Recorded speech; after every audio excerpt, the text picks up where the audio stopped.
नमस्कार बंधुरा आज आमी आपनादेर संगे शेयर करते चलेछि उচ্ছে और आलू दिए खूबी टेस्टी एक रेसिपि। जारा उচ্ছে खेते भालोबासेन ना ताराओ किन्तु एई रेसिपिटा खूब मजा करे खेये नेबे, बाच्चारा तो खाबेई। भीषण टेस्टी एक रेसिपि। आसुन देखे नेওয়া যাক आमादेर आजकेर रेसिपि। एर जोन्नो आमी एखाने एकटा बोलेर मধ্যে निये निয়েছি 1 टेबिल चामच टक दई। एर मধ্যে किछु मशला दिচ্ছি, दिए दिलाम हाफ टीस्पून जिरेर गुঁড়ো, लवण दिलाम स्वाद अनुयायी, एखाने आमी हाफ टीस्पून दिएछि, हलुद दिए दिलाम।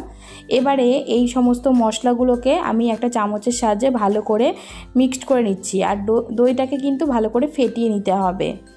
তো খুব ভালো করে মিক্সড করা হয়ে গেছে। এখানে আমি কিছু সবজি নিয়েছি, যার মধ্যে রয়েছে আলু, আলুটাকে সরু সরু করে কেটে নিয়েছি, উচ্ছেটাকেও সরু সরু করে কেটে নিয়েছি, আর নিয়েছি কাঁচা লঙ্কা, টমেটো। কড়াইয়ের মধ্যে দিয়ে দিচ্ছি 2 টেবিল স্পুন সরষের তেল। এবারে এই তেলটা গরম হলে এর মধ্যে আলুগুলোকে প্রথমে ভেজে নেব।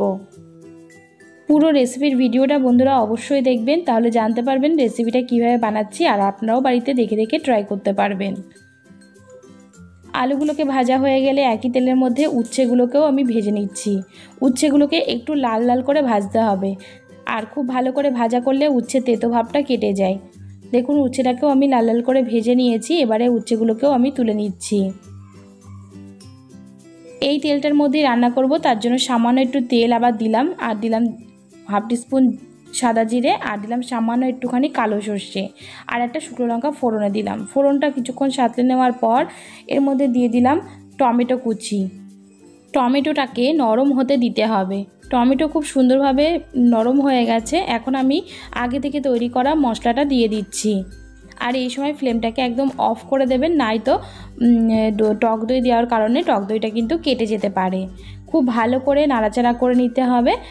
আর এবারে ফ্লেমটাকে অন করে দিয়েছি, আর আমি দেখুন মশলাটাকে খুব ভালো করে ভেজে নিয়েছি। এবারে আমি সবজিগুলো দিয়ে দিচ্ছি, মানে আলু আর উচ্ছেটাকে দিয়ে দিলাম।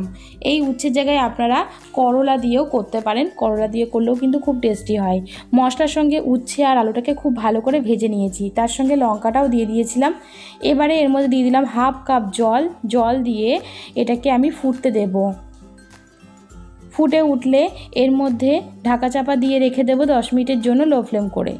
দেখুন খুব সুন্দরভাবে কিন্তু এটা রেডি হয়ে গেছে, জলটাও শুকিয়ে গেছে, আর উচ্ছে আলুটাও একদম নরম হয়ে গেছে। এবারে এর মধ্যে দিয়ে দেবো সামান্য একটু কাসুরি মেথি।